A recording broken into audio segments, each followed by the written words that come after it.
Olá pessoal, hoje nós vamos continuar o assunto de cinética química. Nós já estudamos a parte 1, né, no primeiro vídeo, que se refere à definição, ocorrência da reação, entendimento de formação de complexo ativado.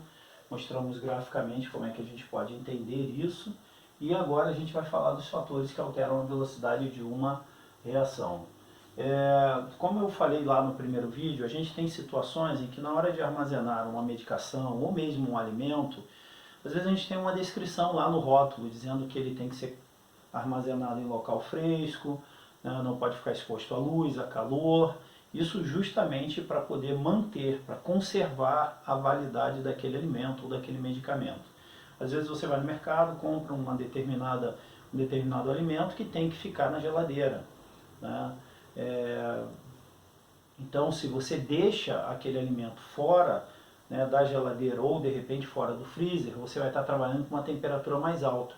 O que vai acontecer com aquele alimento? Ele entra em decomposição em menos tempo do que se estivesse lá no freezer ou se estivesse na geladeira. Isso por quê? Porque eu estou criando um fator externo que está fazendo com que aquela reação tenha a sua velocidade aumentada. Tá? Então nós temos alguns fatores que a gente pode entender. O primeiro fator que a gente vai falar é da temperatura, desculpe. Primeiro fator, temperatura, que é justamente essa questão que eu estou falando. Quando a gente fala de colocar na geladeira ou no freezer, né, não expor ao sol, né, não expor à luz, é justamente pelo fato da gente estar falando em quantidade de calor. E a gente relaciona essa quantidade de calor com temperatura. Porque se você oferece calor, você tende a aumentar a temperatura. Lembrando que a temperatura está relacionada com a questão da movimentação das partículas. Se movimentam mais, lembra, elas vão se chocar mais. Eu tenho mais colisões. Por quê? Quando você aumenta a temperatura porque você está oferecendo calor, né, energia, lembra, as partículas vão começar a se movimentar, se agitar mais. Se elas se agitam mais naquele mesmo espaço, eu tenho uma chance maior de que elas se colidam mais. Então, se eu tenho um maior número de colisões, né, efetivas dentro da orientação adequada, consequentemente eu consigo formar o produto mais rapidamente. Então eu entendo que se eu aumento a temperatura, as partículas tendem a aumentar a sua velocidade. Se elas aumentam mais a velocidade, elas se colidem mais. Consequentemente, mais rapidamente se forma o meu produto. Então esse é o primeiro fator, que é a temperatura. Isso quer dizer que se eu diminuir a temperatura, a tendência é o quê? Que as partículas se movimentem menos, porque elas vão agitar menos. Se elas se movimentam menos, elas vão ter menos colisões efetivas. Ou seja, a velocidade da reação vai ser diminuída. Então a reação vai demorar mais tempo para ocorrer. Tá certo? Segundo fator importante aí é a superfície de contato. E quando a gente fala de superfície de contato, é a área do reagente que está exposto à ocorrência da reação. Então vamos pensar o seguinte, quando a gente fala, por exemplo, de ferrugem, né, o que a gente vai perceber que vai enferrujar mais rápido? Se eu pegar a mesma massa de ferro na forma de uma palha de aço e na forma de uma barra, uma placa metálica de ferro, qual eu vou ter, né, enferrujando mais rápido dentro de um determinado ambiente que seja favorável à ocorrência dessa oxidação?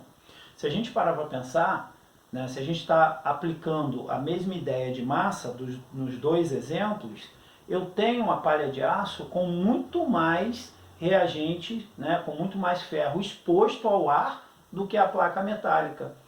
A placa metálica só tem a superfície, né, de cima e de baixo e aquela espessura, né, ao redor dessas superfícies que estão expostas. Enquanto que a palha de aço ela está como se fosse em fios muito finos, dando uma exposição muito maior do ferro.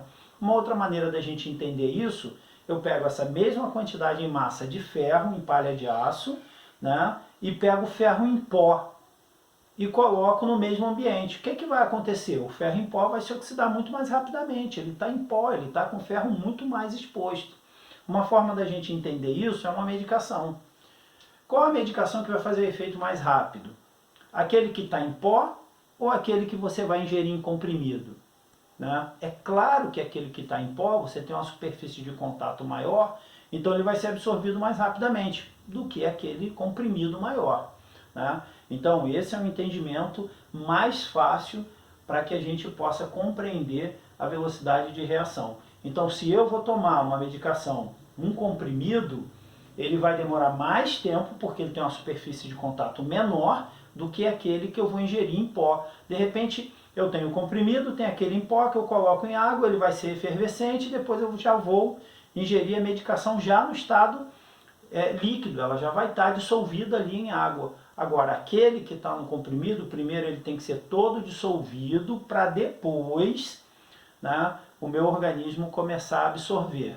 Lembra que ele tem que dissolver a parte externa, depois a mais interna, e o que está em pó não, dissolve muito rapidamente. Isso novamente é um exemplo de superfície de contato. Depois eu tenho a concentração dos reagentes. O que acontece? Eu tenho uma determinada concentração entre os meus reagentes, uma quantidade de matéria referente aos reagentes. Se eu aumento essa quantidade de matéria, eu estou adicionando mais partículas. Né? Isso quer dizer que naquele mesmo espaço, se eu tenho mais partículas, a probabilidade de que ocorram mais choques efetivos é maior. Ou seja, eu vou formar o produto mais rapidamente. Eu estou aumentando a velocidade da reação. Então, se eu aumento a concentração do reagente, a reação ocorre mais rapidamente. Por quê? Porque ocorre mais choques efetivos, tá certo? E por fim, o catalisador, que a gente entende o catalisador, né, como sendo uma substância que é adicionada à reação e vai diminuir a energia de ativação. Quando a gente teve a primeira etapa, a primeira aula, a gente montou um gráfico que mostrava para a gente o momento em que se formava o complexo ativado, a uma determinada quantidade de energia. Essa quantidade de energia mínima é a energia de ativação. É uma barreira energética a ser vencida para que a reação ocorra. Então, quando eu adiciono um catalisador, o que vai acontecer com ele? Ele vai diminuir, né, essa energia de ativação, e se essa energia de ativação é uma barreira energética, eu consigo ultrapassar essa barreira mais rapidamente. Consequentemente, eu vou ter uma reação mais rápida. Se eu tivesse que representar um gráfico, né, como aquele que nós temos ali, né, de entalpia por caminho de reação. Então eu vou colocar aqui, ó, entalpia por caminho de reação, que eu vou chamar de CR. Tá? Aqui eu tenho, olha, o meu reagente. Então, a reação vai se processar. Aqui, novamente, eu estou usando um exemplo similar ao primeiro que eu coloquei no outro vídeo, que está aqui do nosso lado. Tá? Então, eu tenho essa energia de ativação aqui, ó. Tá? Essa é a minha energia de ativação. O que vai acontecer se eu adicionar um catalisador?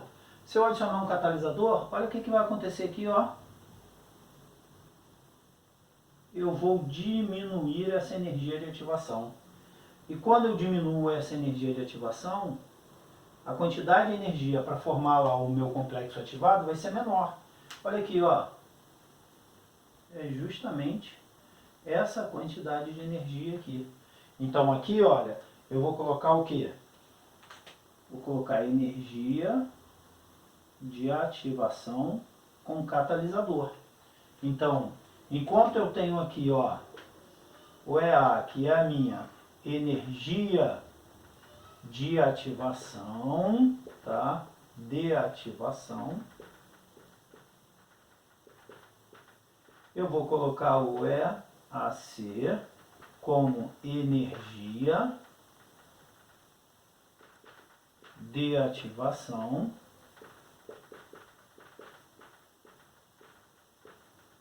com catalisador. Ok? Aqui é o meu produto, só para lembrar. Então, deixa eu escrever isso aqui melhor para ficar mais fácil de compreender. EAC, tá? Então, o que acontece quando eu adiciono o catalisador? Ele diminui a energia de ativação, a reação ocorre mais rapidamente. Importante lembrar, o catalisador é uma substância que eu vou adicionar e no final da reação eu vou obter esse catalisador, né, como se ele não tivesse participado da reação, intacto. O catalisador ele não é consumido na reação, tá? Então depois eu posso reutilizá-lo. É o que a gente vê aí nesse processo de combustão que ocorre no carro. A gente tem um catalisador para, né, que as reações de formação de gases menos tóxicos e que serão liberados no meio ambiente seja muito mais rápido, e aí a gente tenta diminuir essa questão da poluição. Tá certo, pessoal? Então essa é a parte referente aí aos fatores que podem modificar a velocidade de uma reação. Beleza? Um abraço para vocês, até o próximo vídeo.